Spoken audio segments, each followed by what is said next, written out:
Salvation belongs to me, and I have everything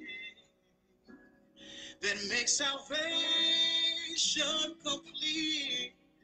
I know the work is already done by the power of his blood. I know it's mine. It belongs to me. It belongs to me. Healing belongs to me. And I have everything that makes my healing complete. It doesn't matter how I feel. When his stripes say I am healed, I know it's mine. Yes, it is. It belongs to me. And it belongs to me. All blessing belongs to me. When he laid down his life, that we could live abundantly.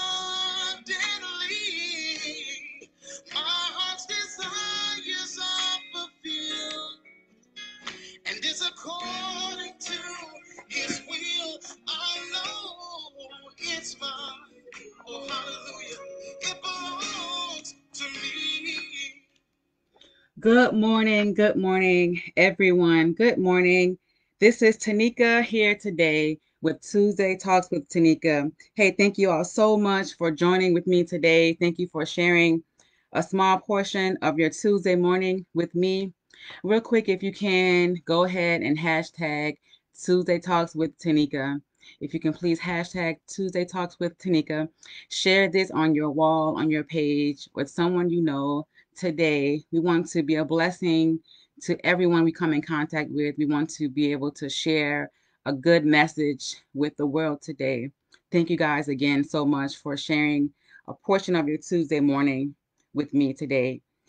So grateful, so grateful. So I wanted to share with you today the topic of no carbon copy.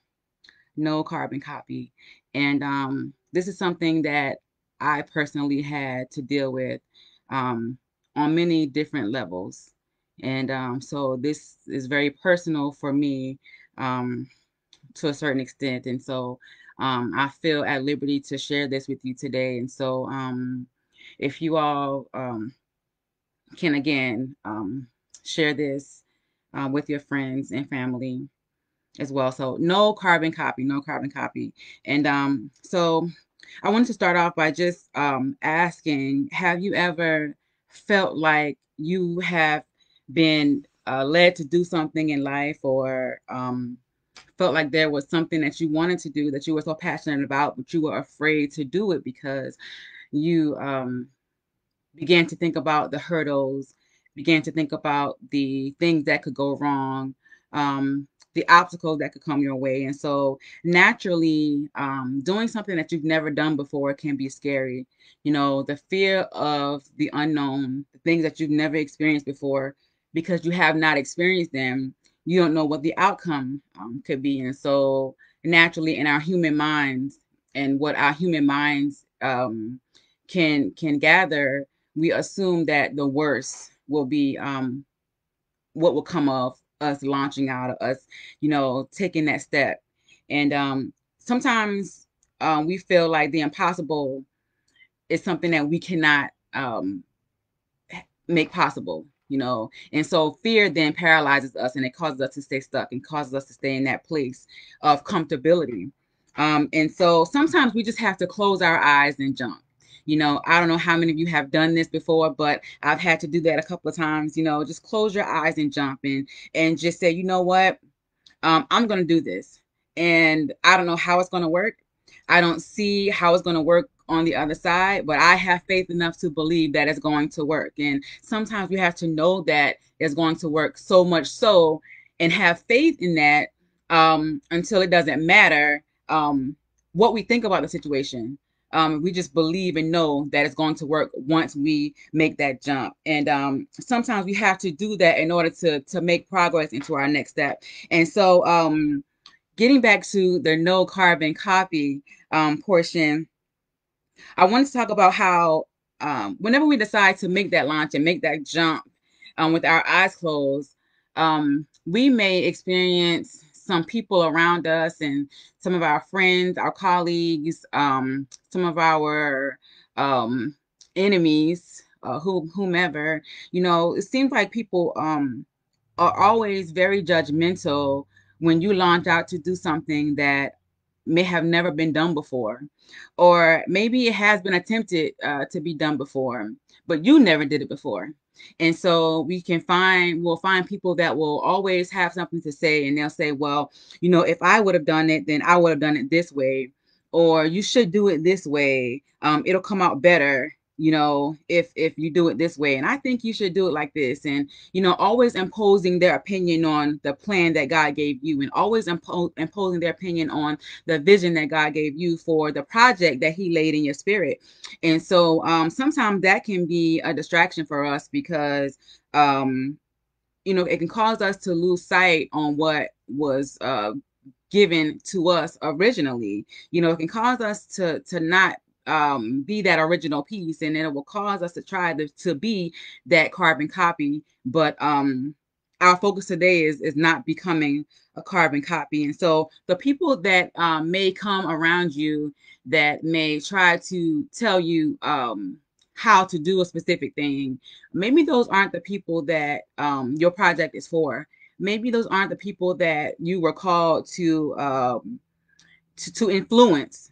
You know, maybe it's not those people. And so we just have to be mindful and be wise about the advice that we take, and just be known to eat the meat and spit out the bones, you know. And sometimes people that are the closest to us, they're too close to us to appreciate the gift that we have inside. And so you know, sometimes when something's so close to you, you don't appreciate how much what the worth or the value of it is, because sometimes, you know, even with the value of $1, you know, sometimes we take advantage of that because we feel that it's always there. You know, we'll always have it. We'll always earn it again, you know, and so we take advantage of that. And just the same as, you know, our people, our loved ones, you know, they can take advantage of our gift, you know, and not appreciate us for who we are because they feel like we're always there and they feel like we're always going to be at their disposal.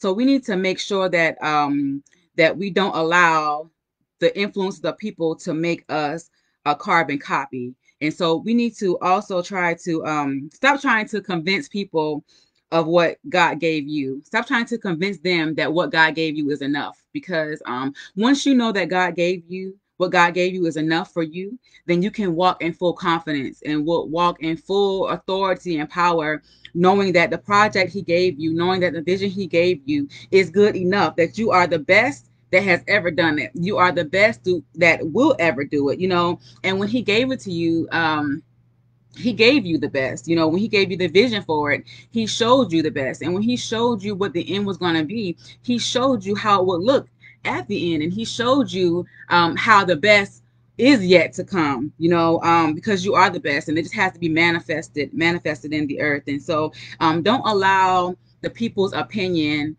to cause you to be a carbon copy and not be an original, because you are an original because you are your best self, and no one else can be you like you can be you. So don't allow the negative energy, the negative sways of people who want to influence you, you know, and the negative energy carrying individuals who want to change your mind about the way you're going in life and the thing you want to pursue. You know, if you want to change career paths, and if you want to start your own business, and if you want to help someone else, if you want to, you know, to anything that you want to do that maybe someone else has already done before, but maybe they haven't done it quite like you have, or they haven't done it already.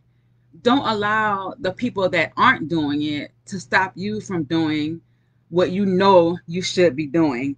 Instead, we need to continue to march on, continue to move forward in those things, because there's a difference between being good at something and being anointed to do something. There's a difference between um, practicing to do something and being anointed and gifted by God to do something.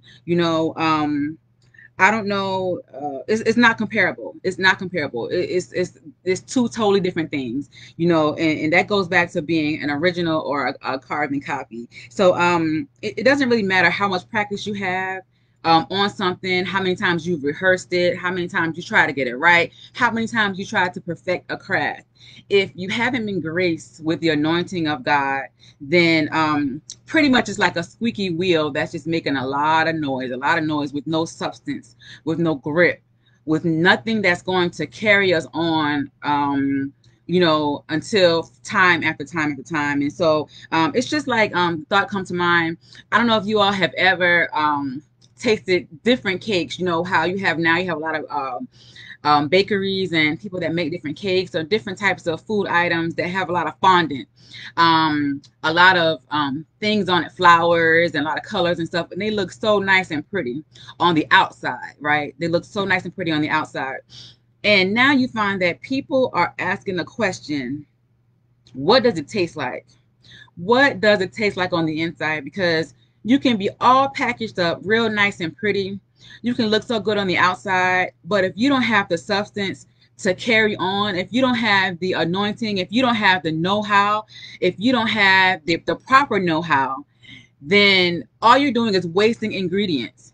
All you're doing is wasting ingredients. You're wasting people's time. You're wasting people's money on your product, because people now are looking for substance. We're looking for substance. We're looking for something that's going to taste good as well as look good. And so that also brings me to the thought, how we look down on people that have um, um, jobs that may not be so up par. Like, so say for instance a janitor in a school, for instance, sometimes they look down, on, okay, you're just a janitor in the school, you're just cleaning up a mess per se. Well, if you're a janitor in a school, or if you're someone that or picks up garbage on the side of the street, or if you're someone that cleans up behind other people, you be the best in that capacity. You be the best in that job, in that field, because no one else can do it like you.